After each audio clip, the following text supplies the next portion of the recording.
draw your attention to this. This is, so the CD version of this was remastered in 1995 or 1996 when Gus Dudgeon did Elton's whole back catalogue.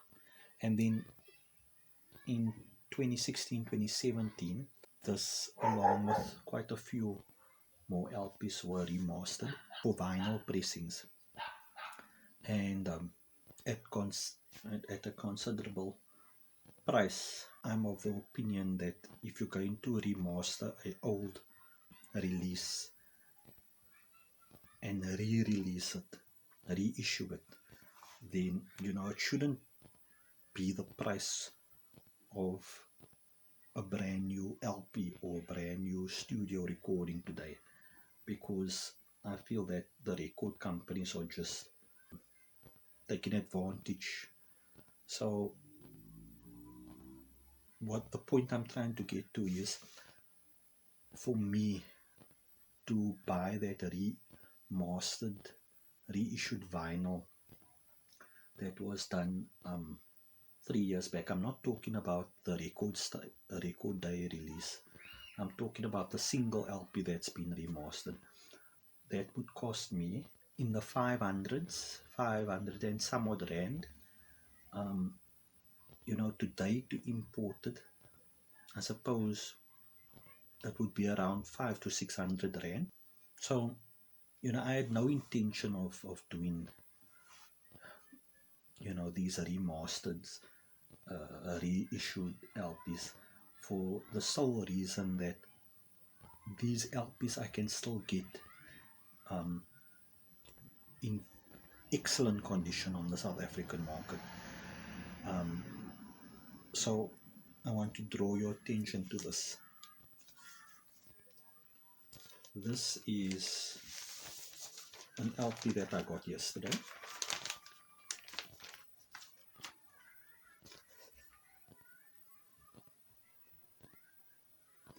(1170), original South African pressing, 1971.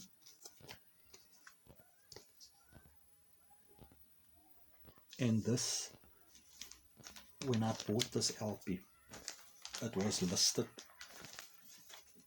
as very good plus, and I paid, I think, 70 rand for it. I paid 70 rand for this, and delivery was 100 rand. So for 170 rand for this, when I got the LP, I lucked out in that when I took out the LP, the condition, I would say, is near mint, as close to near mint as you can get. Definitely not very good plus. The LP has seen very little playback. I think it might have been played only 2 or 3 times before I got it. Almost no scuff marks on it. The inner ring, no wear on it at all. The label, no wear on it. And then to top it off, when I removed the LP from its inner sleeve, I got the string of vinyl, that you get on the edge of a new pressed LP. That's where the vinyl has been cut. I got that a string of vinyl like that came out with the packaging, which just indicates how the pristine condition of this LP. If a reissued LP is going for 500 to 600 rand, and this I can pick up for 170 rand, including delivery, it gives you an indication of the underappreciation for these vintage vinyls.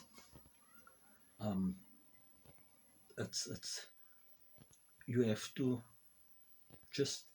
to think about this. This is not a reissue. This isn't a 1975 reissue. In 1971, when these LPs were cut, when the original master was cut, what they do is they transfer the original tapes of the master to aluminium discs, these metal discs, and that disc is called a die, if I'm not mistaken. So they make several copies of these discs and they send it to all the different regions.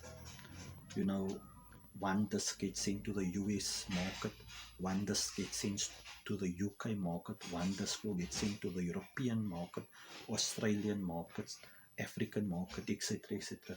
And these metal discs are stamped directly the vinyl pressings.